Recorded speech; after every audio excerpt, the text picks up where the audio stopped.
Таңертең ояндыңыз, мұрнымыз бітеліп, тамарыңыз жыбырлап, көзіміз ашып тұр. Алғашқы ой, суық тиді ме? Аллергия ма? Әлде шаң ба? Бірақ шындық одан да қорқынышты. Бүгін мен Мирас Ерланұлы, сіздерге адамдардың 90% мән бермейтін, бірақ ғылыми түрде дәлелдеген жасырын қауіп туралы айтамын. Сіз түнде жалғыз ұйықтамайсыз. Дәл қазір төсегіңізде көзбен көру мүмкін емес. Денсаулығыңызды біртіндеп құртып жатқан мыңдаған тіршілік иесі бар. Олар сіздің тыныс алуыңызды ауырлатып, ұйқыңызды бұзып, иммунитетіңізді әлсіретуде. Бүгінгі видеоны соңына дейін көрсеңіз, небәрі бір әрекет арқылы ертеңгі таңды мүлдем басқаша, сергек қарсы алудың жолын айтамын. Сонымен біз кіммен бетпе-бет келіп отырмыз? Таныс болыңыздар. Шаң кенесі. Бұл микроскопиялық өрмекші тәрізді жәндік. Оның ені небәрі 0,2 мм. Салыстырмалы түрде айтсақ, ол адамның шашынан да жіңішке. Сондықтан оны тек көзбен көру мүмкін емес, бірақ оның зардабын сезбеу мүмкін емес. Ғылыми деректерге сүйенсек, жағдай мынадай. Бір ғана матраста 200 мыңнан 1 миллионға дейін кене өмір сүреді. Ал сіз басыңызды қойып жатқан жастықта 100 мыңға жуығы мекендейді. Енді ең маңызды мәселеге назар аударыңыз. Бір тәулікке бір ғана кене 20-дан астам қалдық, яғни экскремент бөледі. Олардың құрамындағы дерп 1 және дерп 2 деп аталатын ерекше ақуыздар біздің иммундық жүйемізге тікелей шабуыл жасайтын басты аллергендер. Шаң кенесінің өзі сізді тістемейді, немесе шақпайды. Нағыз қауіп оның нәжісі мен өлі қапықшаларында. Яғни, тек кененің көзін жою жеткіліксіз. Біз жатын бөлмемізді олардың улу қалдықтарынан тазартуды үйренуіміз керек. Бұл жай ғана тазалық емес. Бұл сіздің өкпеңіз бен теріңіздің қауіпсіздігі. Неліктен дәл жатын бөлме? Себебі бұл жер шаң кенелері үшін нағыз 5 жұлдызды қонақ үй. Олардың гүлденуіне жағдай жасайтын 3 негізгі фактор бар. Бірінші, идеалды температура. Шаң кенелері 20-25 градус жылылықта өте белсенді көбейеді. Бұл біз үйреншікті санайтын бөлме температурасы. Ал егер бөлмедегі салқындық 17 градустан төмен түссе, олардың тіршілігі тоқтап, өсуі тежеледі. Бірақ біз көбіне жылылықты таңдаймыз. Демек, оларда жағдай жасаймыз. Екінші, ылғалдылық. Бұл жәндіктер су ішпейді. Оны теріс арқылы ауадан сіңіреді. Оларда 60-70% ылғалдылық қажет. Енді есептеп көріңіз. Адам бір түнде орта есеппен жарты литрге дейін терлейді. Матрас, жастық және көрпе бұл ылғалды сорғыш сияқты сіңіріп алады. Нәтижесінде матрастың ішкі ылғалдылығы бөлмедегі ауадан әлдеқайда жоғары болып шығады. Олар үшін бұл нағыз жұмақ. Үшінші, шексіз тағам қоры. Шаң кенелерінің басты қорегі адамның өлген тері жасушалары, эпидермис.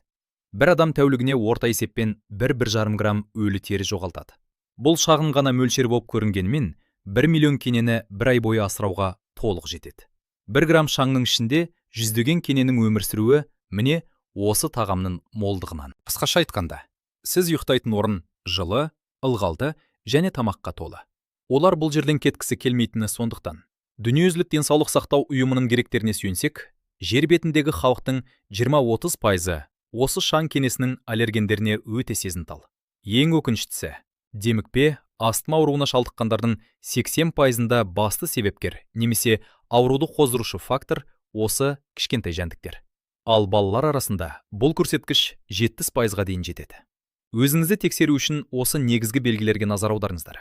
Ояна салып, мұрнымыздың тыныс алуы қиындаса. Ұйқыдан тұрғанда немесе жатар алдында тоқтаусыз түшкіру. Көздің қызаруы, ашуы немесе жасағуы. Арқада, мойында немесе қолдың ішкі жағында пайда болатын түсініксіз қышыну. Түнде ауызбен тыныс алу және 8 сағат ұйықтасаңыз да, таңертең өзіңізді шашаңқы сезіну.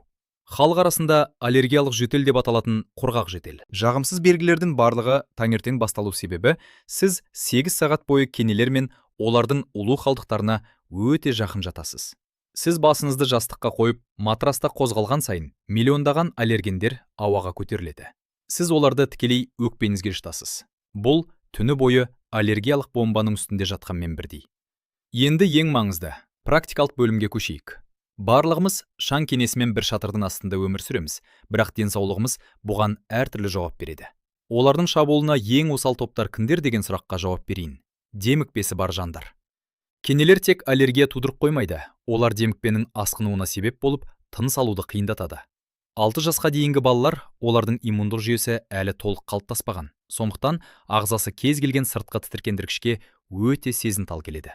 50 жастан асқан үлкендер. Бұл жаста иммунитеттің қорғаныс қабілеті өзгеріп, бұрын болмаған жаңа аллергиялық реакциялар оянуы мүмкін. Тері аурулары бар адамдар, экзема немесе атопиялық дерматит диагнозы қойылғандар үшін шаң кенесі мағыз жау. Олардың қалдықтары терінің қышуы мен қабынуын күшейтеді. Ең маңызды ескерту: шаң кенесіне аллергия кездейсоқ қонақ сияқты. Ол кез келген уақытта пайда болуы мүмкін. Егер бұрын ешқашан аллергияңыз болмаса, бұл сіз қауіпсізсіз деген сөз емес.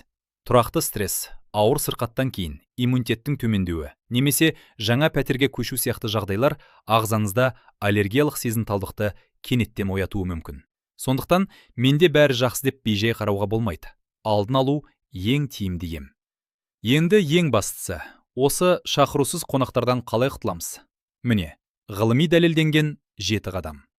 Жоғары температурада жуу. Бұл ең маңызды қадам. Шаң кенесі 60 градустық температурада 60 минут ішінде толық жойылады. Сондықтан төсек орнында аптасына 1 рет осы режимде жууды әдетке айналдырыңыз. Ал матрасты айына 1 рет күн көзіне шығарыңыз. Небәрі 10 минуттық тура күн сәулесі кенелер санын күрт азайтады. Арнайы қаптамалар, яғни зиппер қаптар.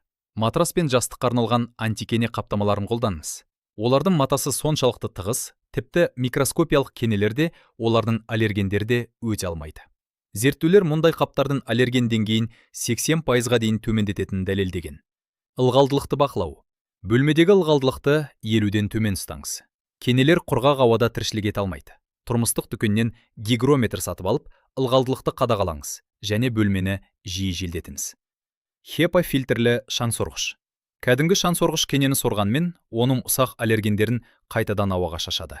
Сондықтан HEPA фильтрі бар құрылғыларды пайдаланыңыз. Олар 0,3 микронға дейінгі ең майда бөлшектерді де сыртқа шығармай ұстап қалады. Салқын температура. Жатын бөлмедегі температураны 17-18 градустық деңгейінде ұстауға тырысыңыз. Бұл кенелердің көбеюін тежейді. Сонымен қатар, салқын бөлмеде ұйықтау керен ұйқы фазасын жақсартып, ағзаның демалуына көмектеседі. Синтетикалық материалдарға көшу. Қауырсын жастықтар кенелер үшін ең жайлы мекен. Оларды синтетикалық полтырмаларға ауыстырған жөн. Өйткені оларды жуу оңай.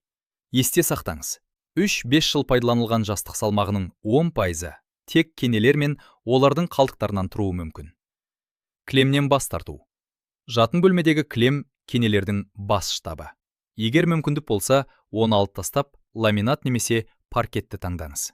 Егер клемді алғыңыз келмесе, оны аптасына кемінде 2-3 рет HEPA шаңсорғышпен тазалау керек. Егер таңертеңгі түшкіру, мұрын бітелуі мен созылмалы жөтел сіздің серігіңізге айналса, бұл кездейсоқтық емес. Бірінші кезекте, міндетті түрде дәрігерге көрініңіз. Аллерголог немесе пульмонолог арнайы тері тесттері немесе қан анализ арқылы шаң кенесіне сезімталдығыңызды нақтылайды. Егер диагноз расталса, сізге антигистаминдік препараттар немесе иммунотерапия ұсынылуы мүмкін. Иммунотерапия бұл ұзақ процесс, бірақ ол аллергияны бір жолы жеңуге көмектеседі. Дәрі-дәрмек тек белгілерді уақытша басады, ал мәселені түбімен шешу үшін айналаңыздағы ортаны өзгертуіміз шарт. Егер сіз бүгіннен бастап жатын бөлмеңізге күтім жасасаңыз, 1 аптадан соң таңертеңгі мұрын бітелуі мен түшкіру азаяды. 1 айдан соң ұйқыңыздың сапасы артып, таңертең сергек оянатын боласыз. 2 айдан соң демікпесі бар адамдарда дәрі қабылдау дозасы орта есеппен 50%-ға дейін төмендейді. Бүгін кешке төсек орынды 1-ден 60 градустық температурада жууға салыңыз. Матрасыңызды ашып, бөлмені желдетіп қойыңыз. Ертең дүкеннен гигрометр сатып алыңыз. Жатын бөлмеңіздегі ылғалдылықты тексеру басты міндет. Матрасқа арнайы антикене қаптамасын алыңыз. Тұрақты әдет. Апта сайын төсекті ыстық сумен жуу, ай сайын матрасты тазалау және күн сайын бөлмені 10 минут желдету. Шаң кенесі. Біз шақырмаған, бірақ бізбен бірге ұйықтайтын қонақ. Оны әлемнен мүлдем жойып жіберу мүмкін емес, бірақ оның санын барынша азайту өз қолымызда. Есіңізде болсын, денсаулық үлкен ерліктерден емес, кішігірім бірақ тұрақты әдеттерден құралады. 60 градуста жуу, ылғалдылықты бақылау және таза ауа сіздің ертеңгі саулығыңыздың кепілі. Дәрігер мирас арнасына жазылыңыз. Ауырмаңыздар, сау болыңыздар.